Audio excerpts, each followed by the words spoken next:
একবার যদি সোয়াবিন এইভাবে বানাও তাহলে অন্য সোয়াবিনের আর কিছু বানাতে ইচ্ছা করবে না। থাল আর নিমিষে চেটেপুটে শেষ, এটুকু আমি কথা দিলাম। তার সাথে আবার রাতের জন্য একটু নানপুরিও বানিয়েছিলাম, একদম দোকানের মতো সাদা ফটফটে নানপুরি, খেতে হবে অত্যন্ত সুস্বাদু। 2 দিন ধরে বেশ সর্দি লেগেছে, তো মুখটা শুকিয়ে গেছে, তাই মা বলল একটু ঝাল ঝাল করে মাংসও করি। সেজন্য এখানে দেশি মুরগি মাংসও বসানো হয়েছে। ওইদিকে আমি বানাবো সোয়াবিন দো পেঁয়াজ আর সবার জন্য। কোনো কিছু স্কিপ না করে একবার পুরো ভিডিওটা দেখো, আমি তোমাদের কথা দিচ্ছি দারুণ একটা রেসিপি পাবে, এইটুকু আমার গ্যারেন্টি। এখানে আমি প্রথমেই নানপুরি বানানোর জন্য উষ্ণ গরম জলের মধ্যে 2 চামচ চিনি দিয়ে ভালো মতো গুলে রেখে দিলাম। নানপুরিটা আজকে ইস্ট দিয়েই বানাবো, ভালো কোয়ালিটির ইস্ট ইউজ করবে, কোনো অসুবিধা হবে না। ইস্টের বদলে দই দিয়ে করা যায়, সেবার অনেক দেখিয়েছি। আর এদিকে সোয়াবিন নিয়েছি 250 গ্রাম মতো, সেটাকে ফুটন্ত জলে আধ ঘন্টা ডুবিয়ে রাখবো। জলটাও একটু ঠান্ডা হয়ে গেছে, এবার 2 চামচ না এই 1.5 চামচ মতো ইস্ট দিয়ে ভালো মতো করে গুলে এটাকে ফার্মেন্ট হওয়ার জন্য রেখে দেব।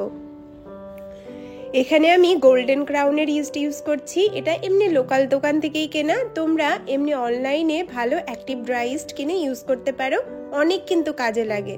আর আজকে নানপুরিগুলো খেয়ে সবাই এত ফিদা, আর তার সাথে সোয়াবিনের এই দো পেঁয়াজের কম্বিনেশনটা কেমন একটা নান আর চিলি চিকেনের ভাইব দিচ্ছিল, মানে দুটোই আমি একটু চাইনিজ পদ্ধতিতে বানিয়েছি।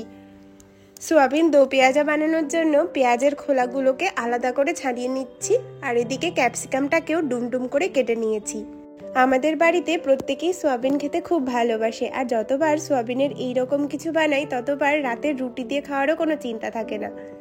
আর আগেও তোমাদের সাথে সোয়াবিনের অনেক রকম রেসিপি শেয়ার করেছি, এইবারও কথা দিচ্ছি এইটা একবার বানিয়ে দেখো, একদম নির্ভেজাল রেসিপি, কোনো আইঝাই নেই, সিম্পল। নানপুরি বানানোর জন্য 2 কাপ ভরে ভরে ময়দা নিয়েছি, আর 2 কাপ ময়দার জন্য হাফ বাটি ইস্টের জল যথেষ্ট। ভালো মতো করে গুলিয়ে পরিমাণ মতো লবণ ময়দার সাথে মিশিয়ে পুরো ইস্টের জলটাকে দিয়েই ভালো মতো করে ময়দাটাকে মেখে নেব। একদম নরম করবে না, তাহলে কিন্তু হাতে লেগে যাবে আর বেলতে খুব অসুবিধা হবে। রুটির আটা যেমন করে মাখি ওরকম করে মেখে তারপর 2 চামচ তেল দিয়ে ভালো মতো করে 5 থেকে 7 মিনিট ডলে মোলায়েম না হওয়া অবধি মেখে নেবে। দেখো একদম সফট করে নিয়েছি। আর গলার আওয়াজ শুনে বুঝতেই পারছো গলার অবস্থা খুব একটা ভালো নেই, সর্দিতে গলা বুক বসে একদম যাতা অবস্থা, সেই জন্য বারবার দম নিয়ে নিয়ে কথা বলতে হচ্ছে, সরি। আর সোয়াবিনটাও দেখো আমি সুন্দরভাবে জল ঝরিয়ে নিয়েছি আলাদা বাটিতে। এই সোয়াবিনটাকে ম্যারিনেট করে নেব।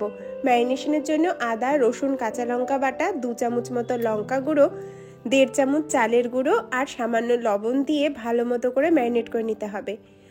এক্সট্রা সুপার ক্রিস্পি বানানোর জন্য এখানে আমি 1.5 চামচ মতো বেসনও দিয়েছি।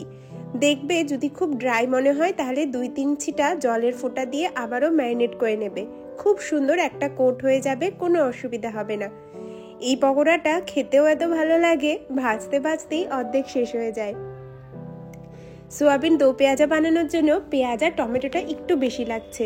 2 মিডিয়াম সাইজের লাল দেখে টমেটো নিয়েছি, সেগুলোকে যতটা পারবে একদম কুচিয়ে নেবে, চাইলে কাটার বা চপারেও কুচিয়ে নিতে পারো।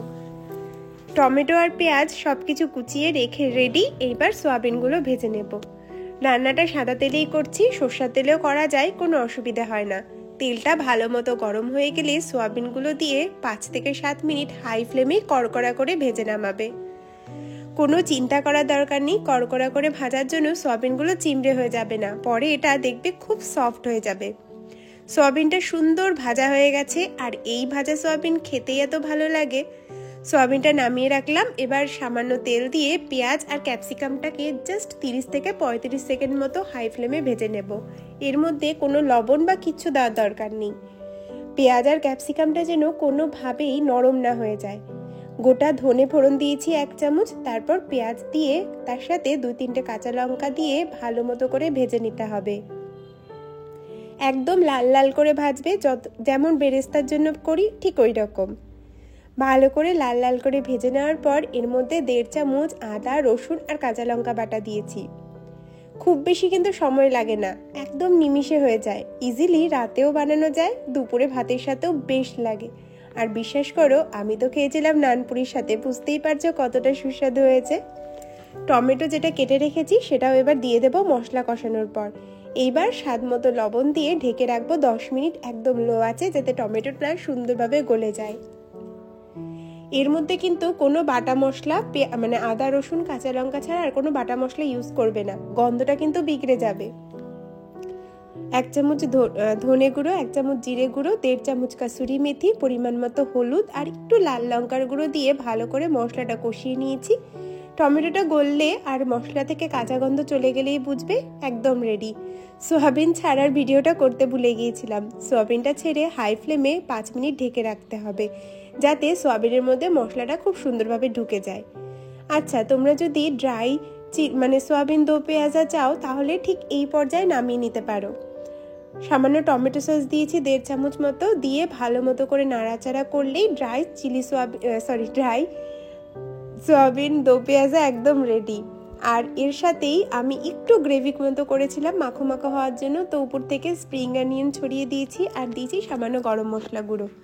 ব্যাস, আমাদের সোয়াবিন দো পেঁয়াজা রেডি। একবার এভাবে বানিয়ে দেখো, দারুণ হবে খেতে, নিমিষে হয়ে যায় আর খেতে ততটাই স্বাদ হয়।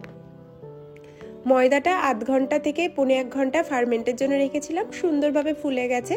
এইবার গোল গোল লেচি বানিয়ে নিচ্ছি এবং সেটা দিয়ে আমরা নানপুরিটা বানিয়ে নেব। খুব বেশি কিন্তু কোনোটারই সময় লাগে না।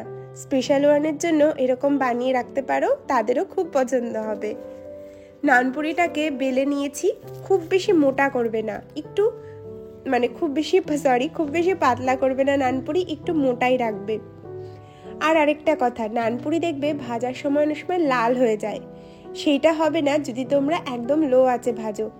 নানপুরি কিন্তু সবসময়ই লো আঁচেই ভাজবে, তাহলে লাল ভাব একদমই আসবে না, সুন্দর সাদা নানপুরি হবে আর একদম ব্রেডের মতো নরম হবে, খেতেও হবে অত্যন্ত সুস্বাদু। এই টিপসটা দোকানদারের কাছ থেকেই নেওয়া, ওরা কিন্তু সবসময় লো আঁচেই ভাজে। আর দেখো কত সুন্দর ফুলকো ফুলকো সব হয়েছে, একদম ভটুরের মতো। সমস্ত নানপুরিগুলো খুব সুন্দর ফুলেছিল। এই প্রসেস খেয়াল করে বানাবে, একদম সুন্দর নানপুরি বানাতে পারবে। তো নানপুরি ভেজে রেডি, এবার তাড়াতাড়ি করে প্লেটটাও সাজিয়ে নিয়ে চলো। আসলে এটা আমাদের বিকেলে করা ভিডিও ছিল, রাতে খাওয়ারের প্লেট তো রাতে আলাদা হয়েছে, তোমাদেরকে দেখানোর জন্য সুন্দর এই প্লেটটা সাজানো। আর সত্যি বলতে প্লেট সাজানোর পর আমি খাবো না এটা হতেই পারে না, এত লোভ লাগে দেখে। সোয়াবিনটা একটু মাখো মাখোই করেছি আর খুব বেশি তেল মশলাও কিন্তু দেইনি, একদম সিম্পলি সোয়াবিন দো পেঁয়াজা আর নানপুরি কম্বিনেশনটা একবার বানিও আর আমাকে অবশ্যই জানাবে তোমাদের কেমন লেগেছে। দেখা হচ্ছে আবার কালকে।